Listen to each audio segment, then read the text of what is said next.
Hey everybody, welcome back to Magic Orthodoxy. My name's David. Hey, I want to read to you something that I was reading this week, came across a post and thought it was interesting, thought it was topical, relevant.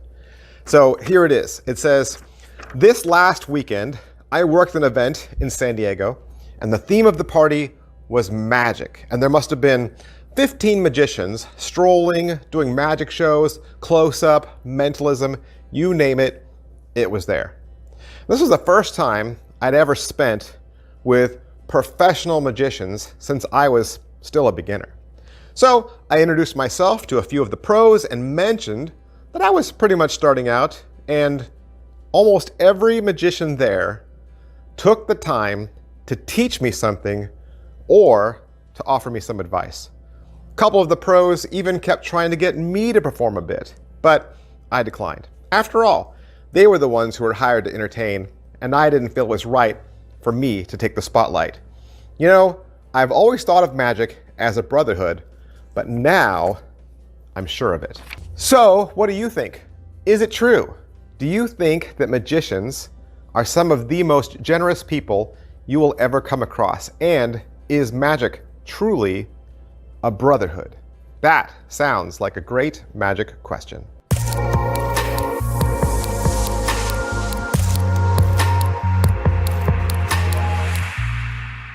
All right, so that was a great post. That was a great post, and certainly I hope most of you have had experiences like that. I would hope. Let me tell you my experience. Let me tell you mine. My dad got me into magic kind of in a roundabout way because he had books in our garage, and I kind of took an interest in magic, and then he also helped me find a magic store and was able to befriend the shop owner there. And I started, like a lot of people, learning magic and getting involved in communities that were online.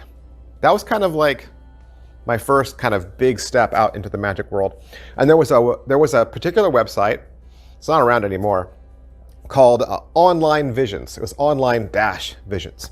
And I think I went to Online Visions every single day because they had contests, and they offered a lot of different articles written by professionals about doing tricks. So there's always free things out there, and it was a really great way to keep your finger on the pulse of what was going on in magic. And one of the writers, one of the guys that did one of the articles, I read him every single time he wrote something, and I just idolized him. I thought he was just so amazing. I loved his writing style.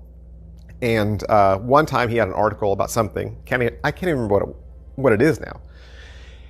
And I wanted some more help with it, right? I wanted some more help with it. And so I was like, ooh, I'm going to write to a magician, right? I'm going to write to a pro. And so I wrote him an email, and I don't know, the way he wrote back to me was, I mean, there's no other word for it. It was just mean. It was mean. And basically said that I shouldn't be writing to him, shouldn't have asked him for advice, that if I wanted to learn anything about magic, I had to go back to libraries, read books, and learn, hit the books, kid, and learn that way. And that when I got better, then I could approach somebody like him with my questions. He was basically saying I hadn't done my homework, right? Hadn't done my homework. Go do your homework, and then when you shape up, then you can come and talk to people like me. And I was crushed, because literally I looked up to this guy and was looking forward to having an email come back, and this was not what I expected, because magicians had always seemed so friendly to me. So what that taught me was to not ask for help. Yeah, so I just didn't. I didn't ask for help for a really long time. I mean, I did take his advice. I did go and I started getting into books. And I built a magic library and I started learning stuff, but I'd never reached out to a real person for a really long time. And so, whereas the article that I read to you earlier, I think that's great, I also recognize that we don't all have that story. We don't all have that story. We don't all have that experience. Probably more of us had those experiences a long time back, but I think those experiences are becoming more and more rare. So I don't know. I don't know where we go from here. I kind of have some ideas. I want to share those with you, but I'm curious about your experience too. So we'd love to hear your story too. I think that more and more now, especially it seems, that things are more like The Prestige. Do you remember the movie? The Prestige? You had two magicians that were partners, they were friends, and then there was a rivalry, there was a broken promise, and then the movie just becomes this epic tale of obsession and jealousy and backstabbing and one-upping each other and stealing from each other and deception. So I think that there are others who would say, no, magic is far from a brotherhood. It's full of crooks and mean people who are just climbing over you to get ahead. There's people out there that are only in it to make a buck, to make a name for themselves, and they don't care who they hurt. I think both stories are out there. I think both sides are out there. So what do we do? What do we do? Is magic a brotherhood? And when I say brotherhood, obviously, I'm including women in that too. I am. It's a universal term for all people, for community, right? So what do you think? What do you think? You think it's possible to get back to that? Is that the experience that you have now? I know people encourage us to join groups, right? Maybe get out from the computer, get out from behind the screen, and actually go out and join a physical group. I had never been to a magic conference. So Magi Fest, you guys have seen me do a couple of videos for the 2 times I went to Magi Fest, and I had fun. I did. I will preface this by saying I had fun. I enjoyed myself. It is true. But at the same time, I went by myself. I didn't know what to expect. It was my first and only magic conference experience. And to be completely honest and completely transparent, it was one of the most lonely experiences I ever had in my life. Because I literally just walked around by myself, occasionally talked to a few people, occasionally talked to a few dealers, sat by myself at a table, stood up against a wall by myself, ate all my meals by myself, went back to my room by myself, went back to the airport by myself, and flew home by myself. It was extremely lonely. It was extremely lonely. And that was not the experience I thought that I was going to have.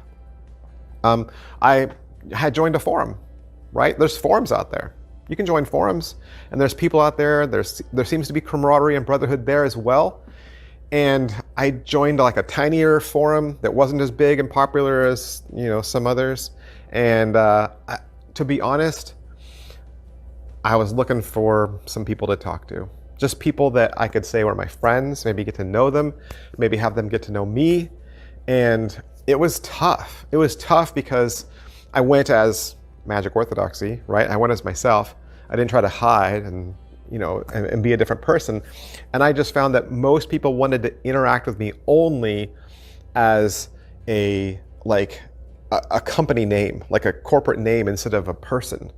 They only wanted to identify with me as Magic Orthodoxy and this reviewer, and they just had questions about, the business. And nobody took the time to get to know me or to just learn more about who I was. And so again, I just felt like, wow, this is lonely. And I left that forum. But there are real places, right? There are real places you can go. When I lived in LA, I had gone to the Magic Castle a few times. That was a lot of fun. And I didn't get into that group probably because I wasn't ready yet.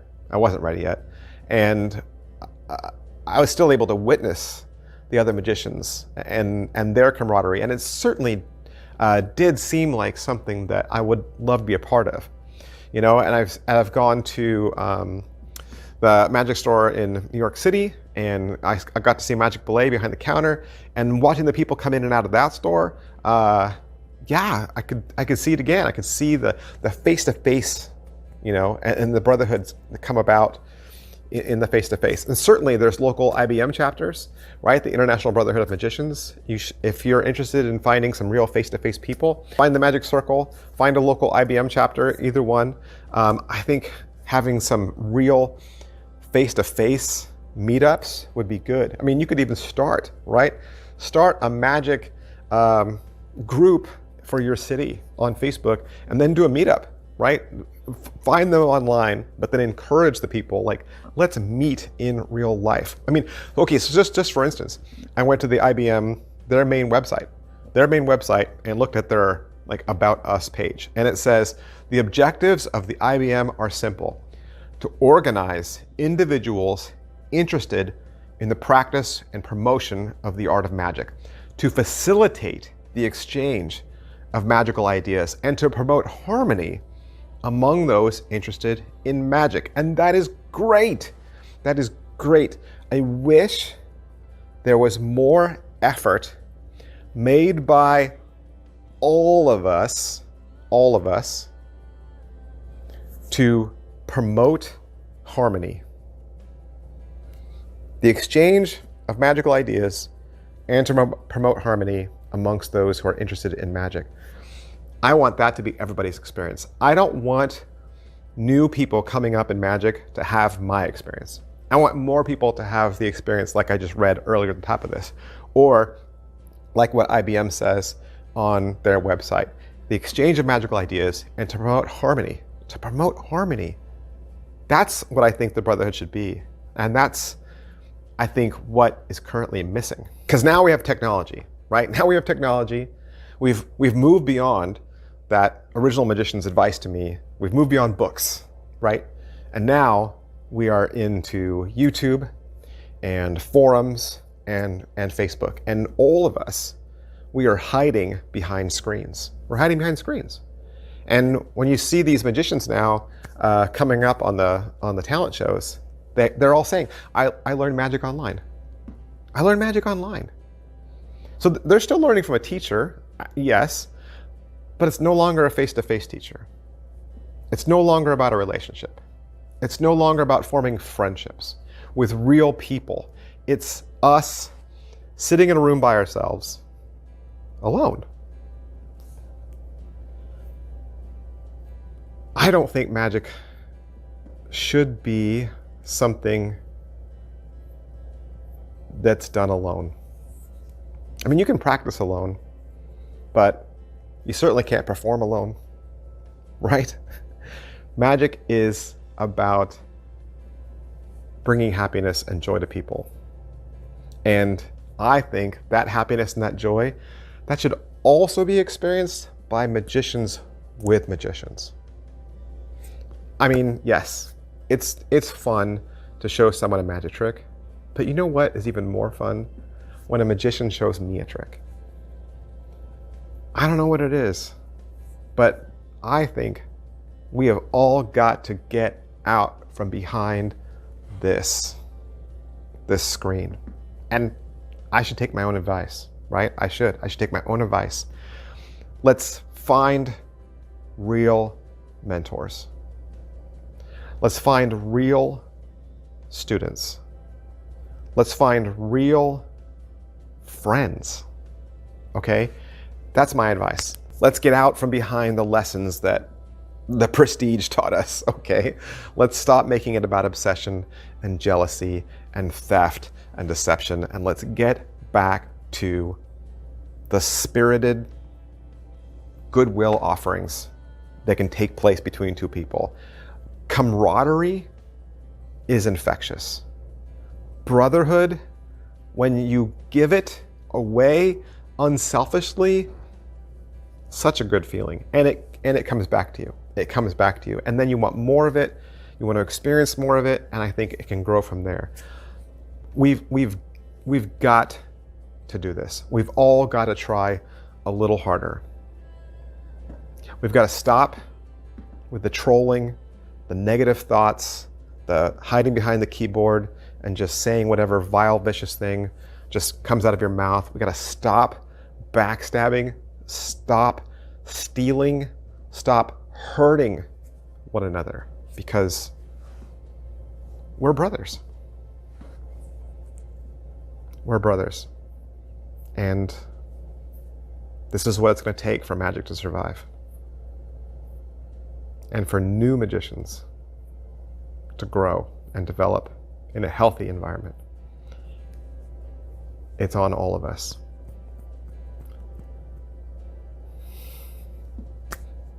That's it.